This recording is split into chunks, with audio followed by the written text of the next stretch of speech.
Everyone, welcome back to my channel. তো আশা করি তোমরা সবাই খুব ভালো আছো। আমিও কিন্তু অনেক ভালো আছি। আজকে তো ভীষণ ভালো আছি। কেন বলো তো, আজ যেহেতু আমার বার্থডে, আর তোমাদের দাদাভাই দেখো রাত 12টার সময় আমার জন্য একটা কেক এনে আমাকে ঘুম থেকে তুলে উইশ করছে। আমি জাস্ট সারপ্রাইজ হয়ে গেছি, কারণ আমার জন্মদিন আমার তো খেয়ালই ছিল না। কারণ তোমাদের দাদাভাই যে এত সুন্দর করে মনে রাখবে আর এত কিছু যে আমার জন্য করবে, আমি জাস্ট ভাবতেই পারিনি যে রাত 12টার পর আমারও বার্থডে আবার কখনো সেলিব্রেট হচ্ছে। কারণ আমার বার্থডে কোনোদিনও এর আগে রাত 12টার পর সেলিব্রেট হয়নি, এর প্রথমবার হয়েছে। তো আমি তো ভীষণ খুশি।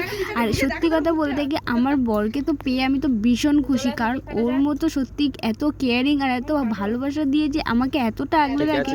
তো সত্যি কি বলবো, আমি মানে কি বলবো, অনেকেই হয় এরকম, কিন্তু আমার কাছে আমার বর খুব স্পেশাল। তো সেই জন্য কিন্তু দেখো ও কিন্তু আমার জন্য রাত্রেবেলা পেয়ে গেলে আমাকে যে এত সুন্দর করে সারপ্রাইজ করে দেবে আমি জাস্ট ভাবতেই পারিনি। তো আমি না ভীষণ হ্যাপি ছিলাম সেদিনটা। তো রাত্রেটা আমার খুব সুন্দর কেটেছে, খুব মজা করে কেটেছি। আর আমার যে রাত 12টার পর বার্থডে হচ্ছে, আমি তার জন্য কিন্তু খুব হ্যাপি ছিলাম।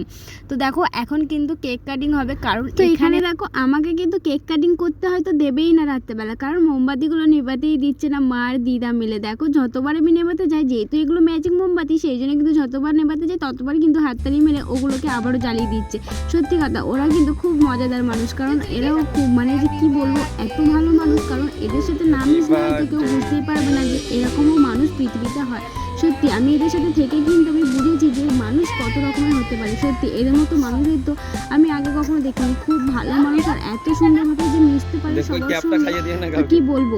তো এদের সঙ্গে মিশেও কিন্তু আমি খুব হ্যাপি। আমার সত্যি কথা শ্বশুরবাড়ির প্রত্যেকটা মানুষ কিন্তু খুব ভালো, খুব হ্যাপি। আমরা কিন্তু খুব মজা করি ছোটোখাটো জিনিসের মধ্যে। খুব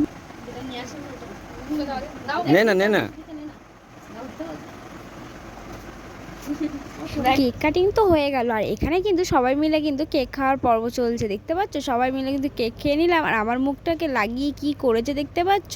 তো যাই হোক, তারপর সবাইকে কেক দেওয়ার পর আমাদের রিকি সোনাকে একটু কেক দিয়ে দিলাম। এটা ভাঙা, এটা বার করে দিই। নিয়েছে কেক দুজনে।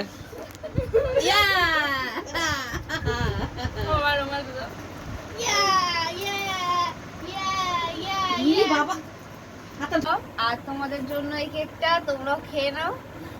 আর কেমন লাগলো ভিডিওটা আমাদের অবশ্যই কমেন্টে জানিও। ভালো লাগলে please like comment share and subscribe করে পাশে থাকো।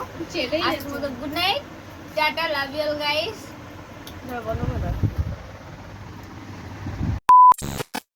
সকাল সকাল ব্লগটাকে স্টার্ট করলাম, আর আমাদের ছোট্ট ঠাকুর পড়ছে দেখো, আমাকে এখন হ্যাপি বার্থডে জানাতে এসছে। বল জোরে বল, গাইস শুনতে পাইনি, সরে বল। কে কি দেবো না বল। হ্যাপি বার্থডে ছোট বৌদি, বল থ্যাংক ইউ। নে এবার কেক খা। ভালো খেতে, থ্যাংক ইউ আমাকে উইশ করার জন্য। Welcome back to my channel. তো আজকে সকাল সকাল ব্লগটাকে আবার স্টার্ট করলাম। তো আজ হচ্ছে আমার জন্মদিন, আর তোমাদের দাদাভাই কালকে রাতে 12টার পর তো সেলিব্রেট করেছে। তো এখন যাবে ও কাজে। হ্যাঁ যাচ্ছি। হ্যাপি বার্থডে সোনা। Thank you.